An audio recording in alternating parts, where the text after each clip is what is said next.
Buenas tardes, sí, buen día, buenas tardes para todos, un honor que puedan estar conectados y muchas gracias, como dijo el doctor Juan Carlos, por su tiempo. Quiero agradecerles a ustedes y a los laboratorios Lafaje que nos permiten hoy reunirnos y compartir información, a su gerente comercial, Gerardo Friedenreich, y por supuesto a toda la gente tan amable de Guatemala y de todos los lugares donde está el laboratorio Lafaje. Como les decía, la idea es comenzar con la presentación. Le puse un tema que es, no sé si Eric está ayudándome para comenzar con las diapositivas y si puedo verlas. El tema es, aquí están, es corta la charla para que podamos tener preguntas, para que podamos aclarar dudas. Vitamina D y sistema inmunológico, hay mucho, desde hace muchos años publicados, publicaciones de la vitamina D con respecto al fortalecimiento del sistema inmunológico. Por eso hice una frase: mejorar la reserva plasmática de vitamina D fortalece la respuesta inmunológica y reduce el riesgo de infecciones, y en este caso de infecciones respiratorias, porque hoy nos reúne un tema importante que es la pandemia que vivimos. En Argentina hay bastante acatamiento del aislamiento, y quería comenzar con la siguiente diapositiva, con algo que ya saben, que ya estudiamos en la universidad, y que es que la fuente principal de vitamina D es el sol, a través de la activación que se produce con los rayos UVB directos en la piel, hacen que el 7-dehidrocolesterol se transforme en vitamina D3. Es decir, que lo que nosotros producimos es colecalciferol, que es la vitamina D3, la misma que está en las formulaciones en altas dosis, en ampollas o en cápsulas blandas, o también viene en cápsulas con menores dosis. Pero también podemos incorporar con la alimentación la vitamina D3 y también la D2 con algunos hongos o algas irradiados, o también en el caso del colecalciferol en los aceites de hígado de pescado o en los pescados como los salmónidos y el bacalao. Pero acuérdense de esto: estas son pre o provitaminas que deben pasar por el hígado. Una vez que va a la circulación, pasa a la circulación la vitamina, el colecalciferol y el ergocalciferol, se transforman en 25-hidroxivitamina D, y esa es la reserva plasmática que nosotros medimos. Cuando queremos medir si ese paciente tiene correctamente vitamina D, lo que estamos midiendo es el calcidiol o 25-hidroxivitamina D que sufrió el primer paso hepático. Pero la hormona activa es la 1,25, que no solo se produce en riñón y que de esa manera va a llegar a distintos órganos y sistemas en forma endocrina, sino en la siguiente diapositiva vamos a reforzar con el gráfico de Holick, uno de los grandes investigadores de vitamina D.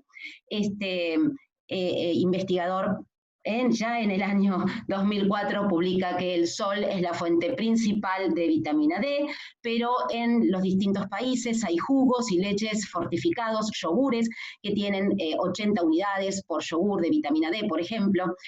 Fíjense cómo luego del paso hepático, esa vitamina D que nosotros medimos, que es la reserva plasmática, puede ser usada por otros órganos y sistemas, y no solo el riñón es encargado de producir 1,25, pero esa 1,25 que no medimos porque es la vida media rápida de la hormona activa, que después de ejercer su acción se inactiva con la 24-hidroxilasa, tiene acciones no solo en la absorción de calcio, en la mineralización y formación de tejido óseo, en la fortaleza muscular, sino, como van a ver en la mitad del gráfico hacia abajo, en la función de mantener la tensión arterial, en la función de inmunomodulación, que hoy es el tema, y en el crecimiento y la proliferación y diferenciación celular, que es lo que justamente tiene acciones inhibitorias de cáncer. En la siguiente diapositiva vamos a ver cómo uno puede intentar que el paciente incorpore 4 o 5 yogures por día, porque es muy fácil todos los días tratar de incorporar 5 yogures y de esa manera tener 400 a 600 unidades de vitamina D, o tal vez 2 porciones de 50 gramos de queso por día, que también nos van a dar, además de calcio, vitamina D.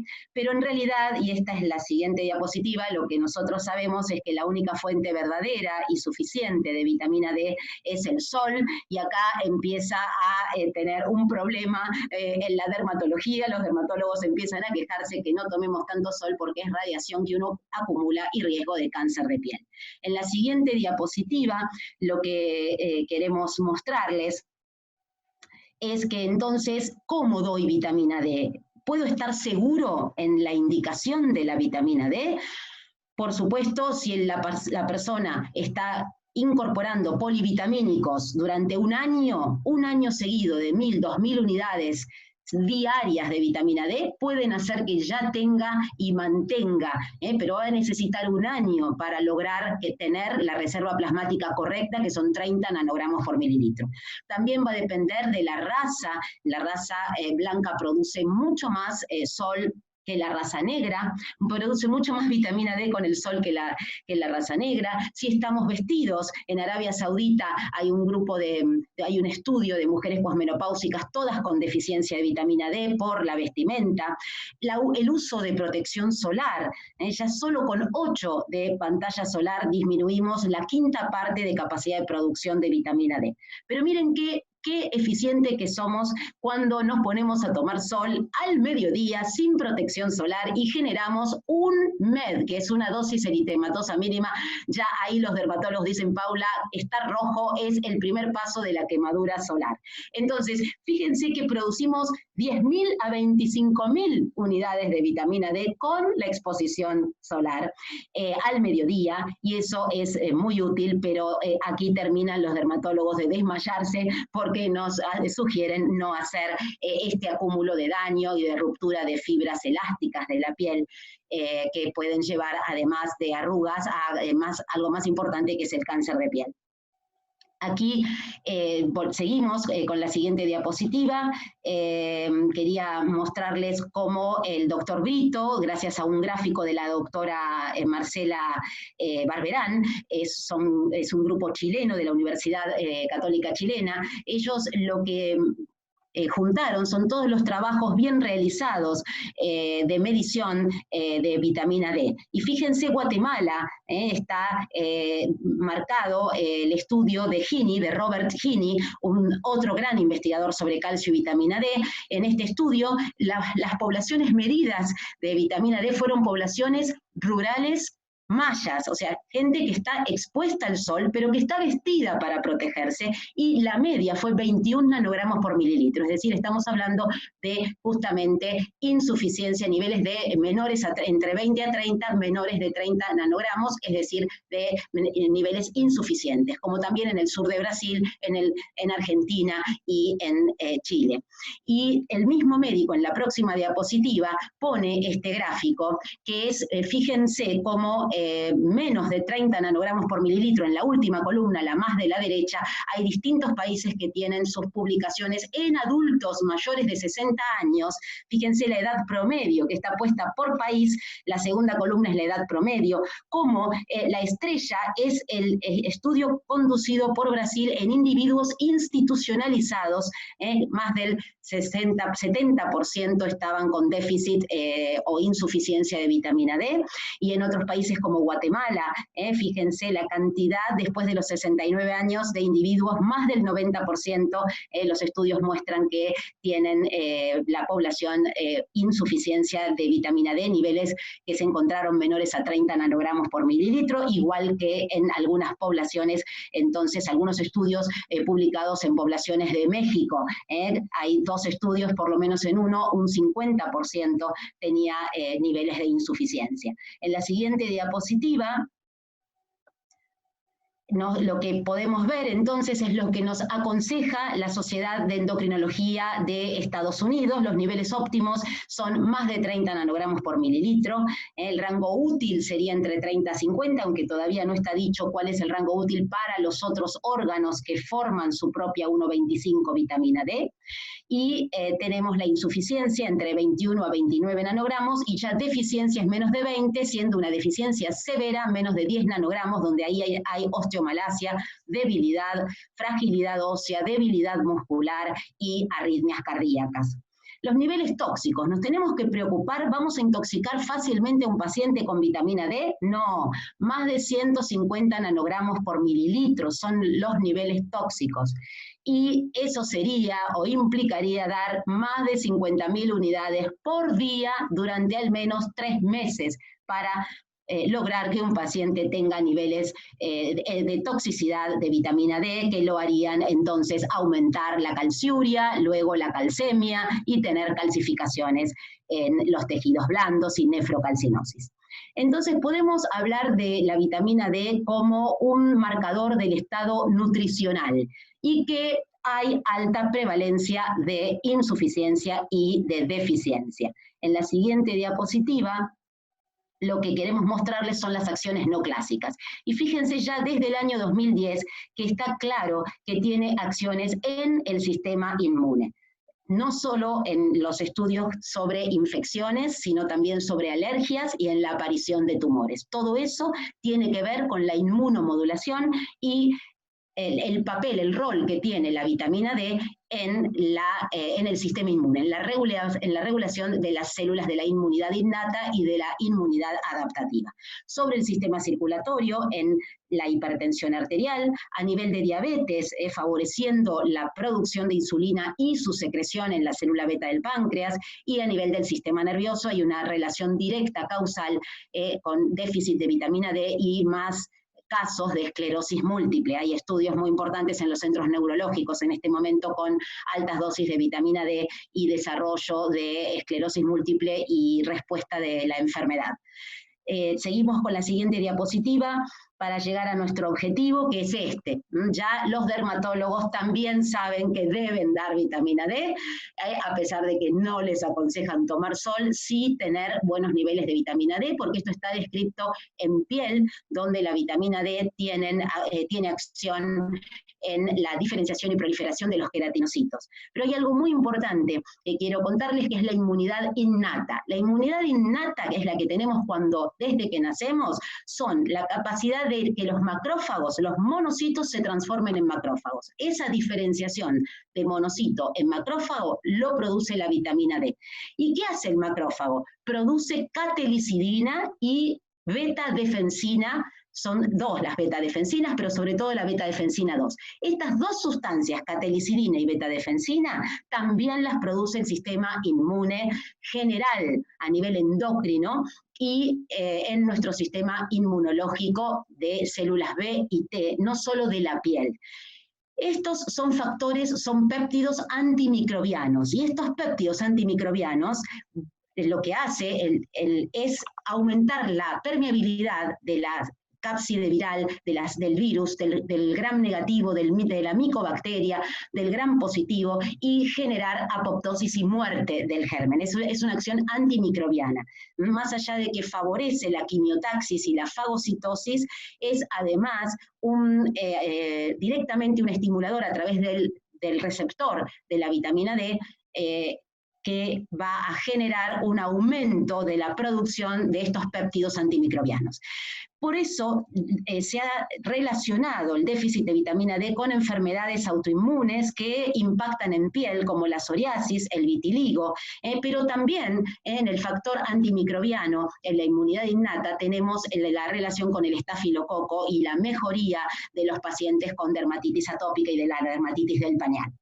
Seguimos la siguiente diapositiva, donde vemos que entonces, esto es lo que yo les describía, cómo el macrófago está produciendo catelicidina, cómo el monocito se transforma en macrófago, y esto permite regular la expresión de las células T. Y acá hablamos de la inmunidad adquirida, de la inmunidad adaptativa, y eso tiene que ver con las células CD4, CD8, las células presentadoras de antígenos, los linfocitos B y los linfocitos T helper.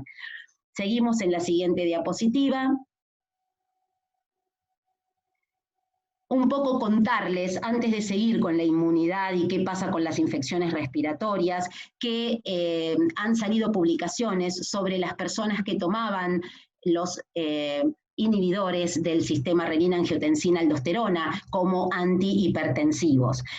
Todos los priles, todos los sartanes, ¿qué pasaba con esos pacientes? China nunca informó que los pacientes, por lo menos un tercio seguramente está calculado de ellos, estaban bajo tratamiento con estos inhibidores de la enzima convertidora, y sin embargo no hubo mayor agresión de la enfermedad, no está descrito. Y lo que sí dicen es que hay un aumento, una regulación positiva de los ECA, que son los receptores de la enzima convertidora de la angiotensina número 2.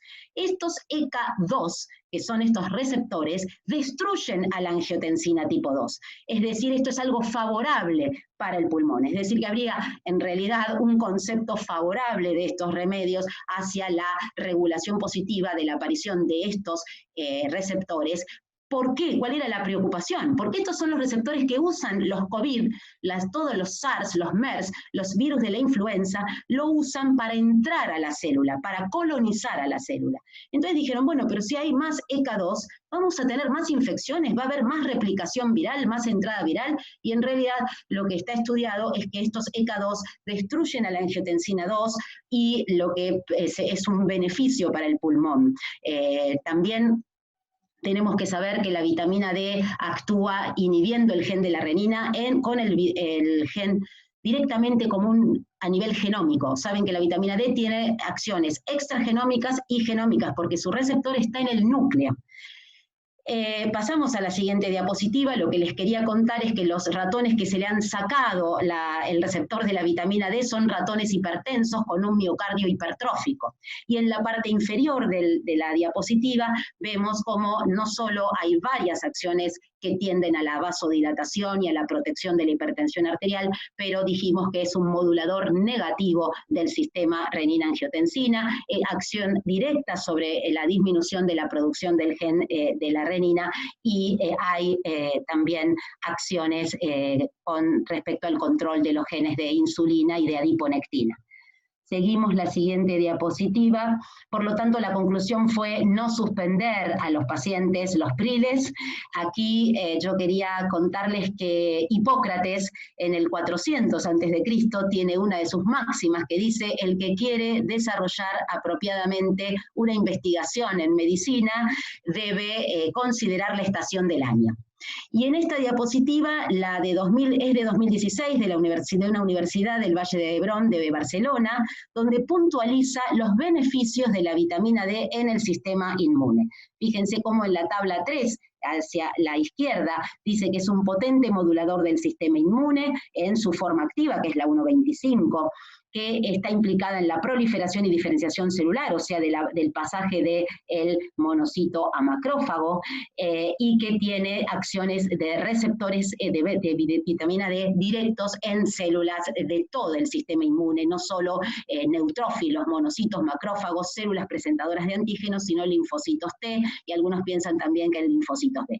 Y en la tabla 4 lo que podemos ver es que lo que dice es que el déficit está correlacionado con la susceptibilidad a infecciones. Esto, además de decir que se disminuye la producción de los linfocitos helper 1 y aumentan los helper 2, que eso es algo beneficioso en la respuesta inmunológica. La siguiente diapositiva muestra entonces un gráfico de lo que ocurre en las células nuestras de la inmunidad, ya no solo en piel, sino a nivel general. Todas las células que dijimos, que nombramos del sistema inmunológico innato y adaptativo, expresan receptor nuclear de la vitamina D. Y todas tienen en el gen, en su genoma, la expresión de 1-alfa-hidroxilasa liberado para producir de 25 a 1,25 de hidroxivitamina D, con todos los beneficios que ello implica. Pero más que nada, volverles a contar del factor antimicrobiano que tiene acción antiviral en los virus con cápside, como son los virus COVID, y además con la producción de las células helper T2, TH2, que son las que van a mejorar todo lo que es el sistema inmune y la producción también inmediatamente estimulación de la producción de inmunoglobulinas, con reducción de los T helper 1, que son los que están relacionados con el exceso de respuesta autoinmune y el exceso de la cascada de inflamación. La siguiente diapositiva. Por último, lo que yo quería mostrarles son 2 trabajos nada más, y ya después empezamos con las preguntas, que son bienvenidas. Y ninguna pregunta es inútil porque va a dar pie a razonamientos seguramente por parte de ustedes y míos interesantes. Este es un trabajo, fíjense, de 2011, un trabajo publicado por un grupo de Londres, un grupo de epidemiología y pediatría.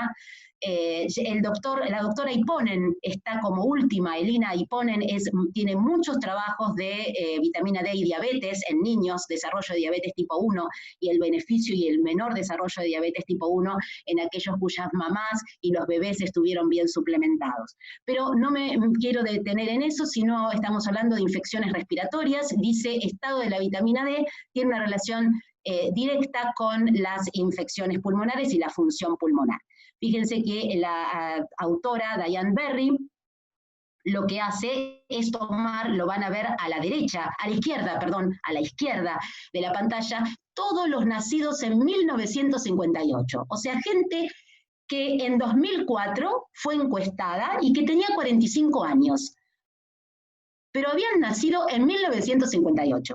Encuestados en 2004, lograron que 6.789 pacientes, o personas participantes en este caso, pudieran ser encuestados con esa característica de que hubieran nacido en 1958.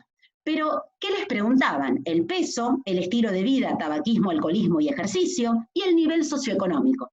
Y si habían tenido infecciones respiratorias en el último año. Todo este gráfico que ven con barras es de un año.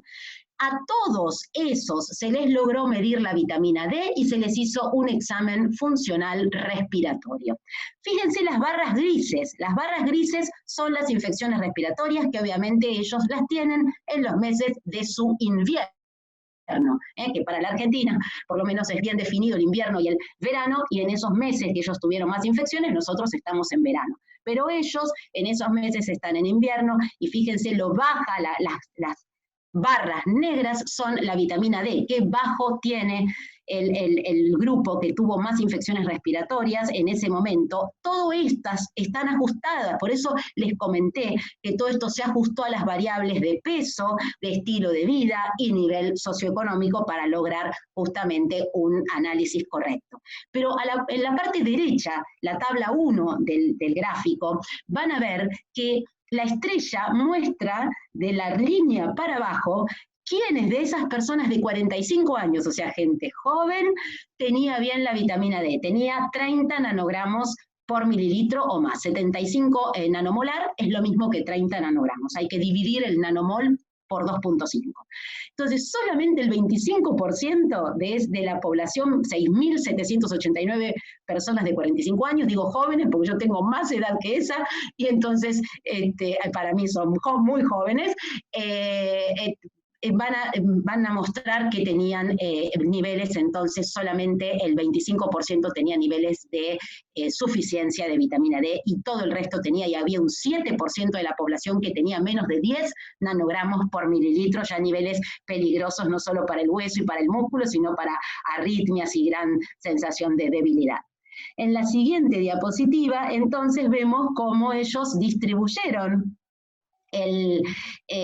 acá me han hecho como unas líneas celestes, no son mías, yo no fui tan creativa estas líneas, pero lo interesante que está bien marcado, porque fíjense cómo en el invierno y después en el resto de las estaciones del año, las barras más altas, las barras más negras, son las que menos vitamina D tenían y tienen más porcentaje de infecciones respiratorias. Y las que menos infecciones respiratorias habían tenido eran las personas, esto fue 6.900 personas, la mitad eran varones y la mitad eran mujeres. Y los que menos infecciones tenían eran los que mejor niveles de vitamina D lograban, niveles de 30 nanogramos, es decir, de suficiencia.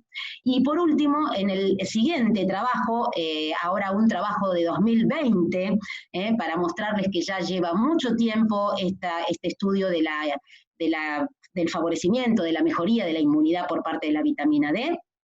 Este estudio de la Universidad de San Francisco, en colaboración con también estudiantes de Hungría, es el director de lo que es el Servicio de Nutrición e Investigación de Salud en San Francisco, William Grant. Este estudio muestra en la siguiente diapositiva cómo estudiaron una población de 12.000 pacientes. ¿Y qué había pasado? En la siguiente diapositiva lo vamos a ver, 12.000 pacientes. Ahí arriba está vitamina D y enfermedades tipo influenza en participantes mayores de 18 años, 12.600 participantes. Fíjense cómo en la curva va desde la parte izquierda con menos vitamina D, menos de 20, o sea, niveles de deficiencia, a niveles cada vez mejores de vitamina D, como en total, analizando quienes tenían más de 60 nanogramos en relación a los que tenían menos de 20, hubieron 43% menos de casos de desarrollo de influenza y de infecciones virales respiratorias. Y en la siguiente diapositiva, quería entonces contarles en dónde tengo que poner el foco. ¿Qué me dice la Endocrine Society? Que hay que reponer vitamina D, que deben ser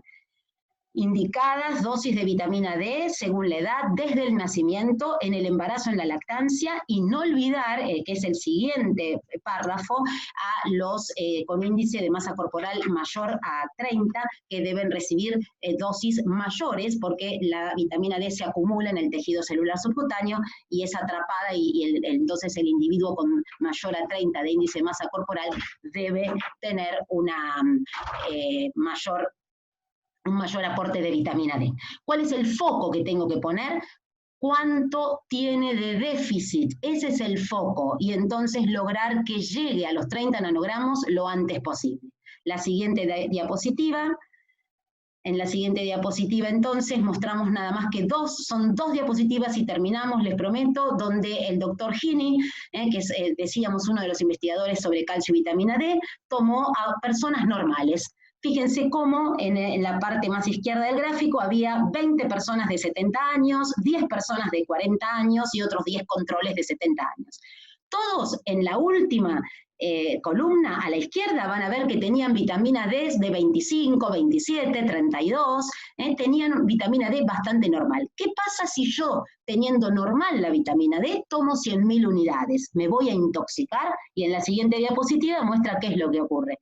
Llegan a 40, el que más llegó fue a 60 nanogramos como pico a los 7 días. Acuérdense que cada vez que dan vitamina D, a los 7 días hace el pico, y recién ahí tengo la máxima cantidad que pude lograr con esas unidades. Por lo general, cada vez que dan 100.000 unidades, se eleva un 4 a 5 nanogramos por mililitro, como mucho, el valor basal del paciente. Por eso, si no pueden medir vitamina D, no es necesario medirla, se puede dar vitamina D sin riesgo de intoxicación. Y fíjense en el gráfico de la izquierda cómo a los 60 días ya baja, por eso la idea de darlo cada 60 días, aportar cada 60 días vitamina D para mantener en 30 nanogramos la reserva plasmática todo el año y hacer efectivo su beneficio en todos los órganos y sistemas.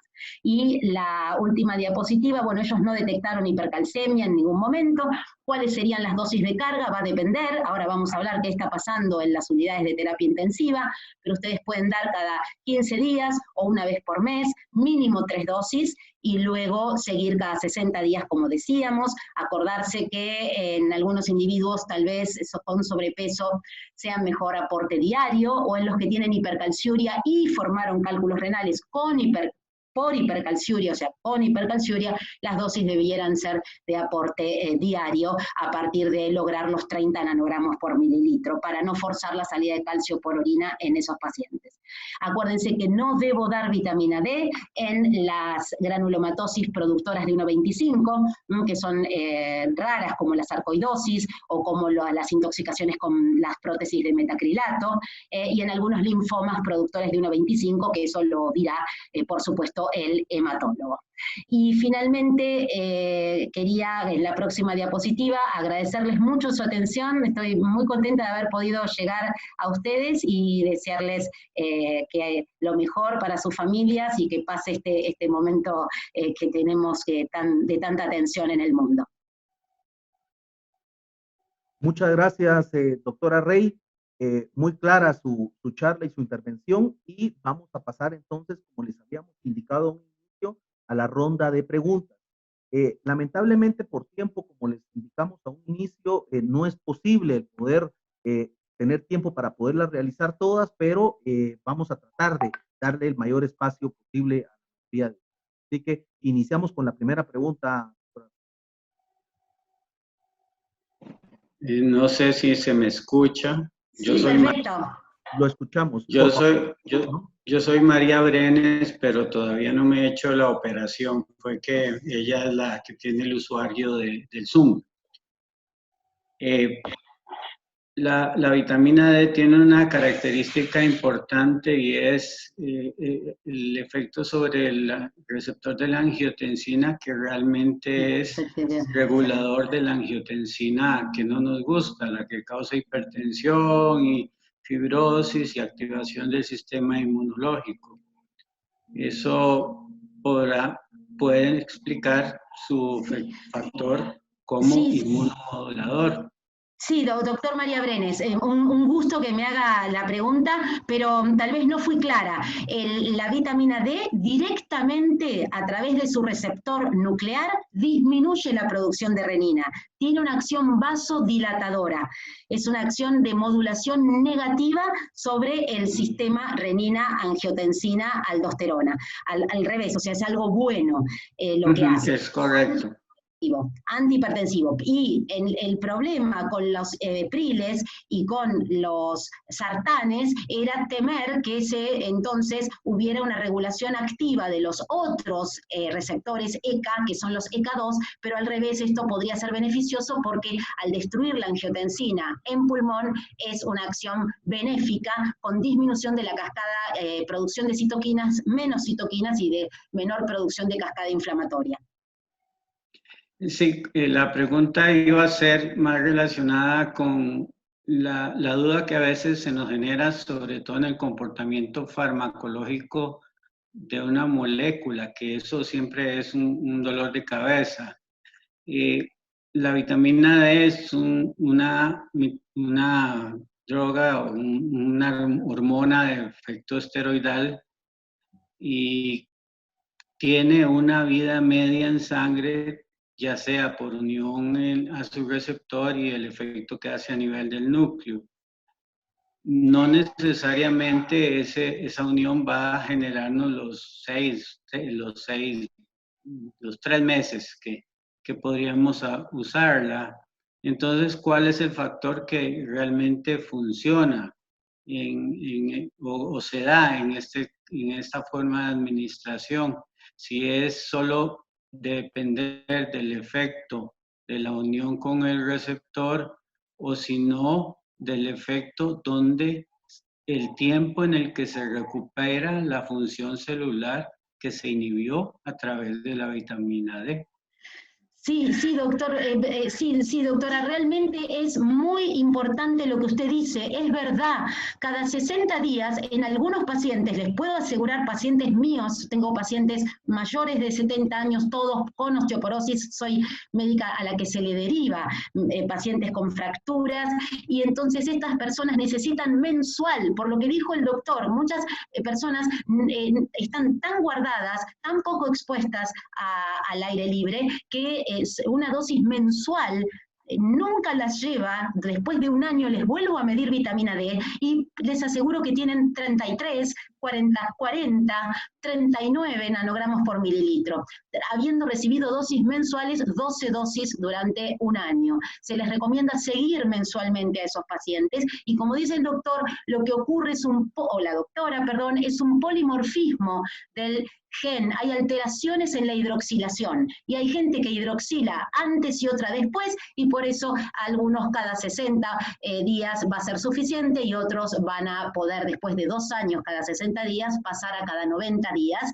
o algunas personas van a necesitar mensualmente esa dosis de vitamina D. Sí, muchas gracias. Gracias a usted.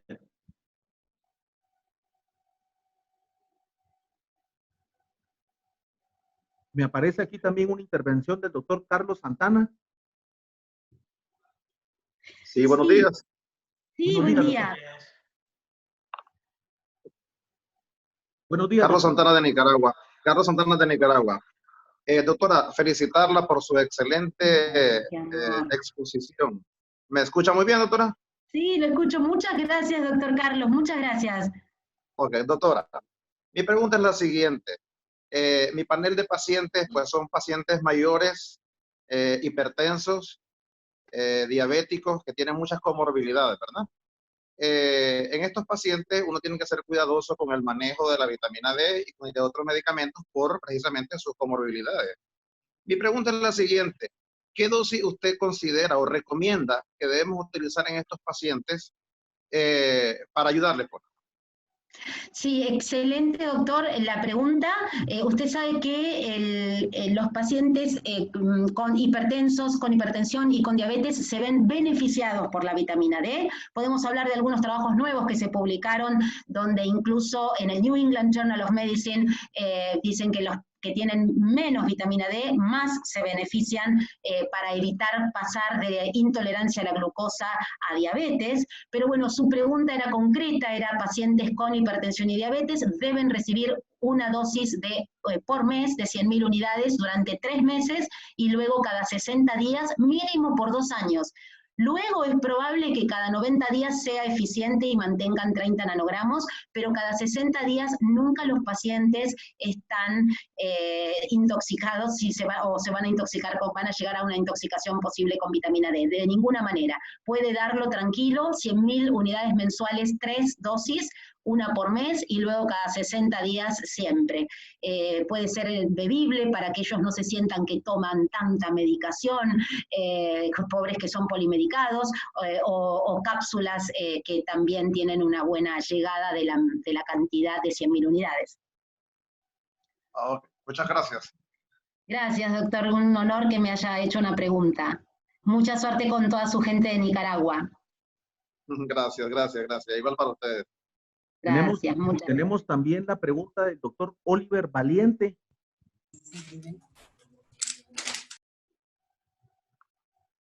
Doctor Oliver Valiente, ¿me escucha?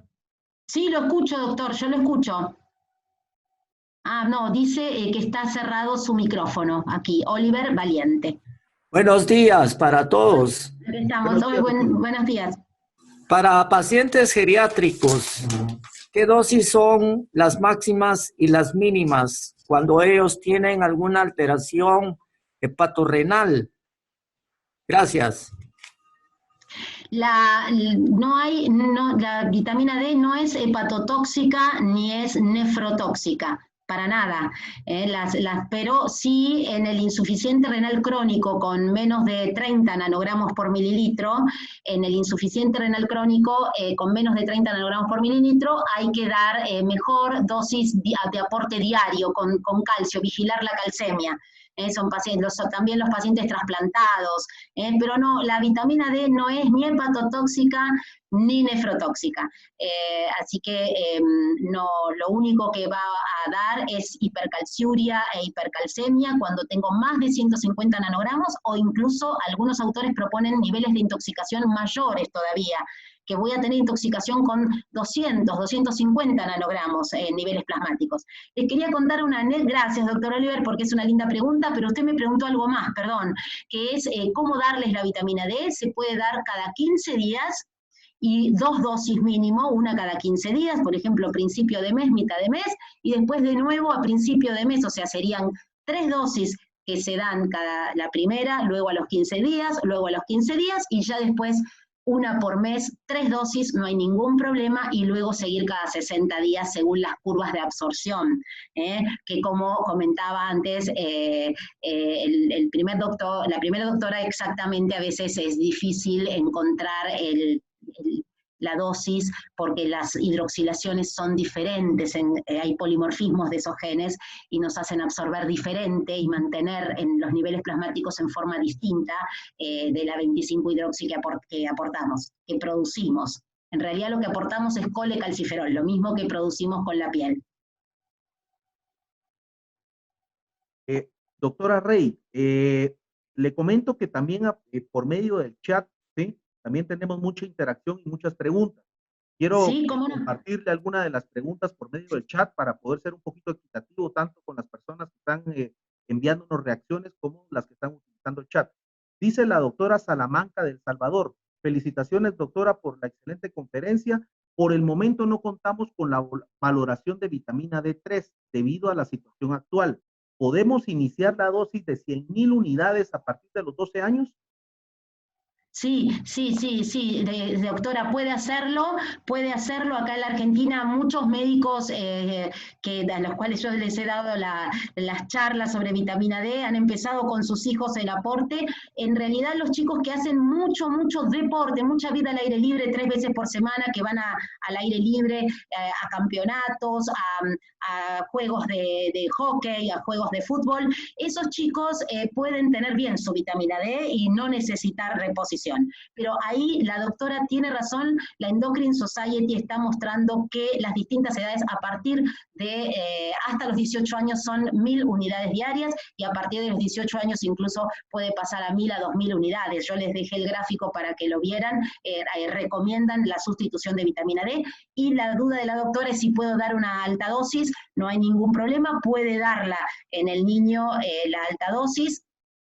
La única precaución que tendría es si los papás formaron cálculos renales por hipercalciuria, para no forzarle la salida de calcio por orina, pero puede darlo sin ningún problema cada 60 días en el invierno y después pasar cada 90 días ya cuando empieza el verano.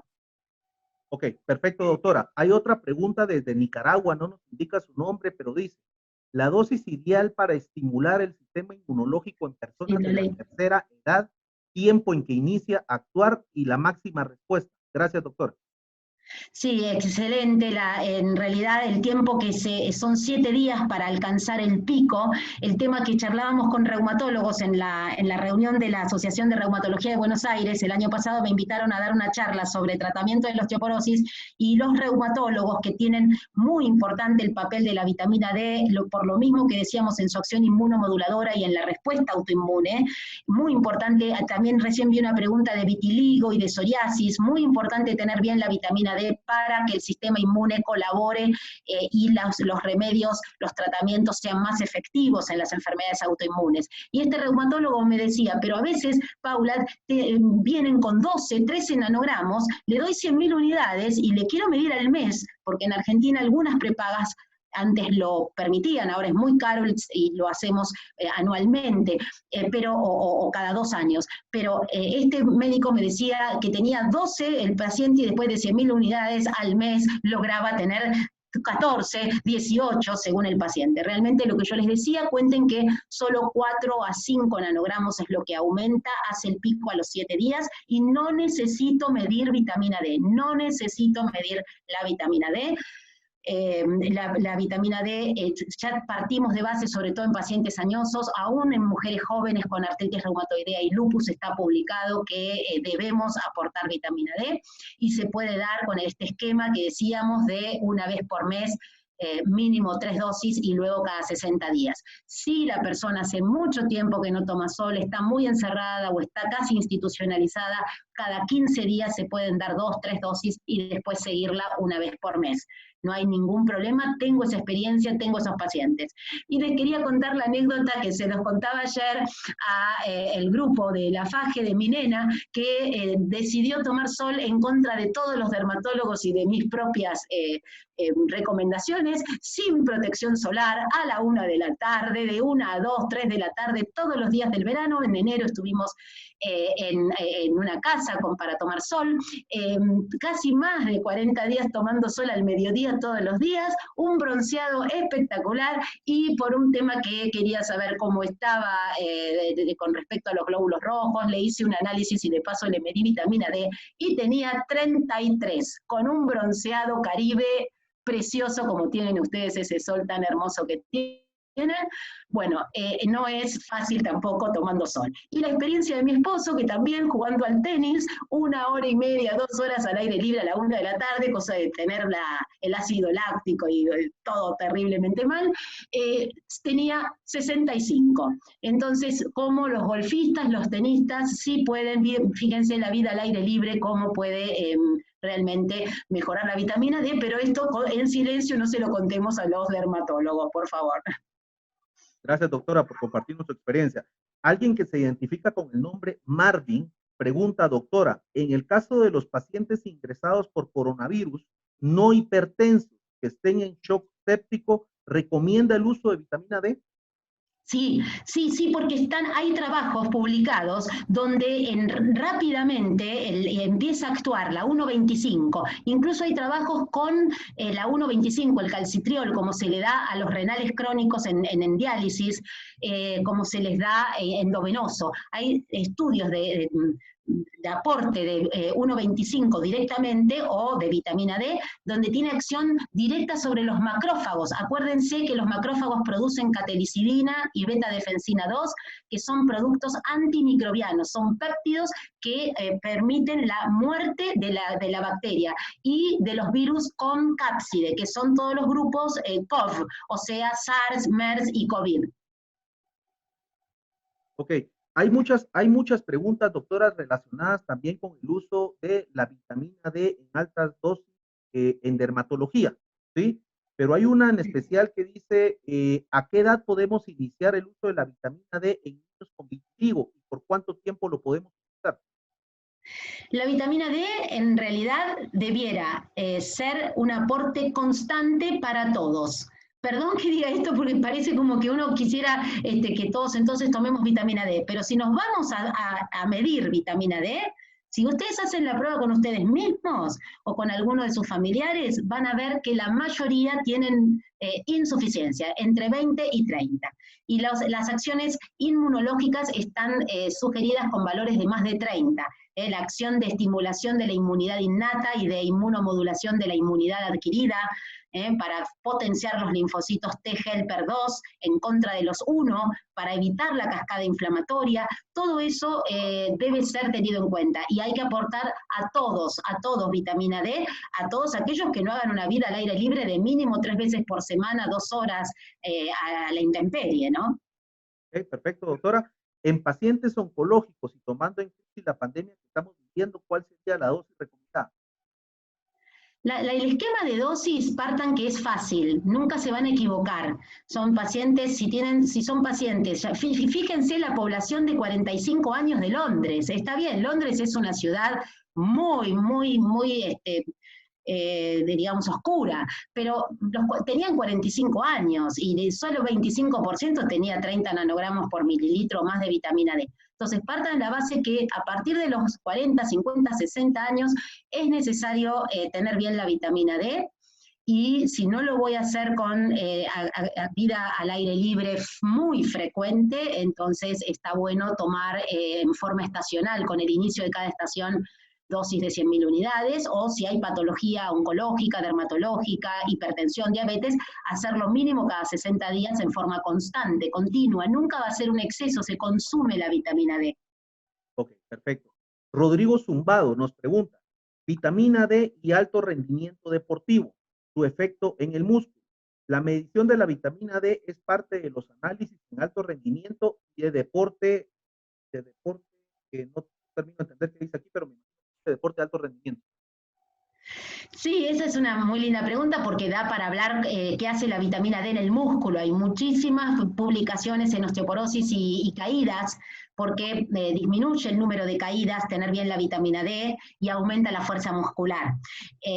Pero en el alto rendimiento, si es un alto rendimiento deportivo que va a ser vida al aire libre, yo creo que es como los chicos que hacen los campeonatos de fútbol y los padres, que es admirable cómo los llevan los sábados, los domingos, a los lugares de competición, porque esos chicos van a estar bien de vitamina D y el alto rendimiento es probable que también. Ahora, qué bueno que lo puedan medir, porque fíjense que no es fácil tener mi nena 33 nanogramos después de ese bronceado tan lindo y no es fácil tener bien la vitamina D y lo que sí se propone en el caso de los pacientes con osteopenia y fracturas o osteoporosis es darle vitamina D. Al alto rendimiento no va a estar mal darle vitamina D porque en realidad tenemos que razonar lo que dijo la doctora que preguntó si desde los 12 años puedo aportar vitamina D. Por supuesto, eso lo dice la sociedad, estuvo perfecta la pregunta, eso lo dice la Sociedad de Endocrinología Argentina, hay que aportar vitamina D desde el nacimiento.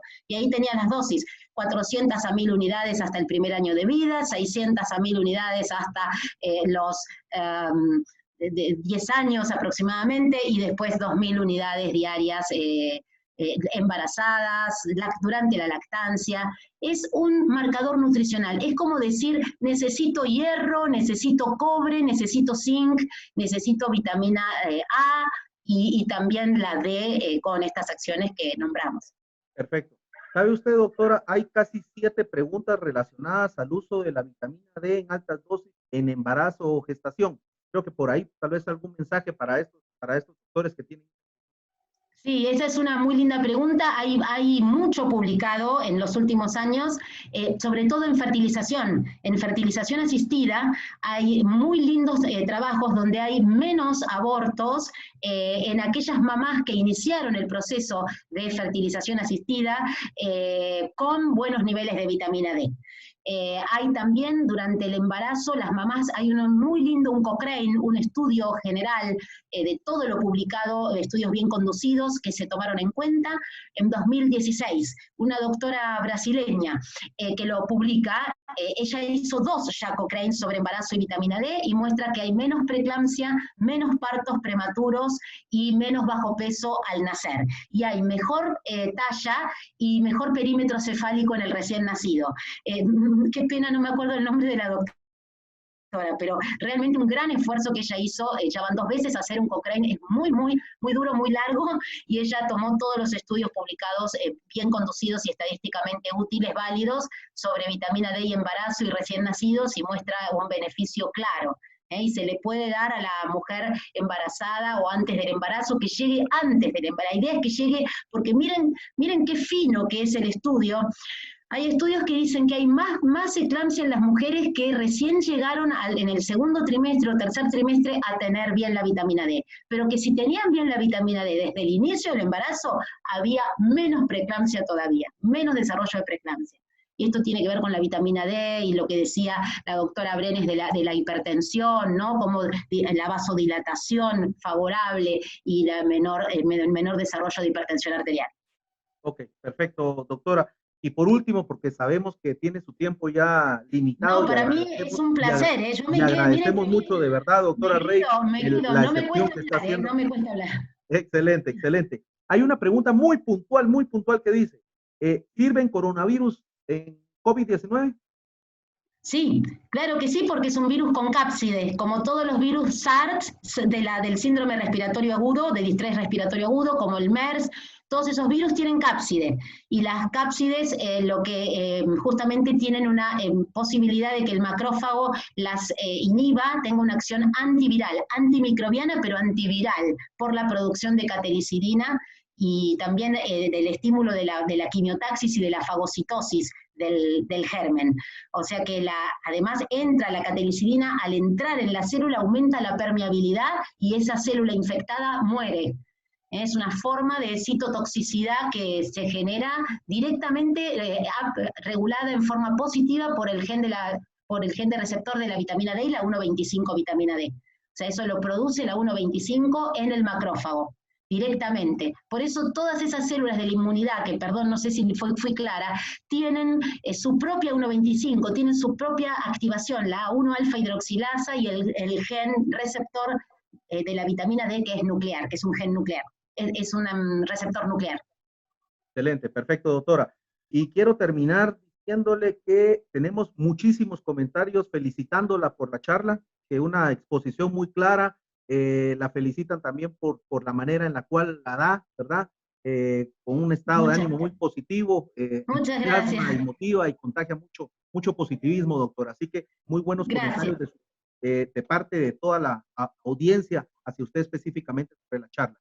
Quería compartirle también a todos los profesionales que todavía nos acompañan en esta conferencia que toda esta charla fue grabada, ¿sí? Ha sido grabada y que se las estaremos haciendo llegar por medio de un link y por medio de los representantes médicos de la FASH que los visitan a cada uno de ustedes. También comentan, doctora Rey, si pudiera existir o pudiese existir algún canal de comunicación más adelante con muchas de las dudas que todavía quedaron pendientes, ¿verdad? Pero, por supuesto, la FASH tiene mi mail para dárselos, con gusto se los respondo, Paula Rey todo junto y un 5 al lado, paularey5@yahoo.com.ar, con gusto puedo escribirles y contarles lo que ustedes puedan, o mandarles bibliografía, que eso es muy interesante, hay cosas muy lindas publicadas. Claro, que también esa es otra de las inquietudes que tienen sobre referencias bibliográficas. Entonces, lo que nosotros proponemos como laboratorio de la FASH, estimados doctores, es que les vamos a hacer llegar todo lo que es, bueno, primero lo que es la charla, que ya la tenemos grabada, segundo, todas las referencias bibliográficas que la doctora Paula Rey nos va a hacer favor de compartirnos, y tercero, no, también vamos a crear un canal de comunicación en el cual todas sus inquietudes y preguntas que aún quedaron pendientes, se las haremos llegar directamente a la doctora para que tengamos una comunicación en ambas vías y que todas las preguntas que ustedes realizaron queden aclaradas, ¿verdad? Así que de nuestra parte, doctora, le queremos agradecer muchísimo el tiempo, le queremos agradecer la información que nos compartió. Estamos seguros que agregó valor a los conocimientos de cada una de las personas que tuvimos acceso a esta conferencia. Y por último, pues invitar a todos los profesionales de la salud a utilizar y hacer uso de experiencia con Maximum D3, tanto en cápsulas blandas como en frasco ampolla, y les agradecemos mucho lo que es la presencia de cada uno de ustedes la tarde de hoy. Así que damos por cerrada la conferencia. Muchas gracias, doctora Rey, y muchas gracias a todos los que nos acompañaron, y estaremos próximamente convocando a una nueva reunión, porque sabemos que todavía quedaron muchas dudas pendientes y es un tema todavía para poderlo seguir conversando más adelante. Así que muy buenas tardes a todos, cuídense mucho, por favor, y estamos en comunicación. Muy buenas tardes a todos. Buenas tardes, gracias por los hermosos mensajes, todo lo mejor para ustedes. Muchas gracias.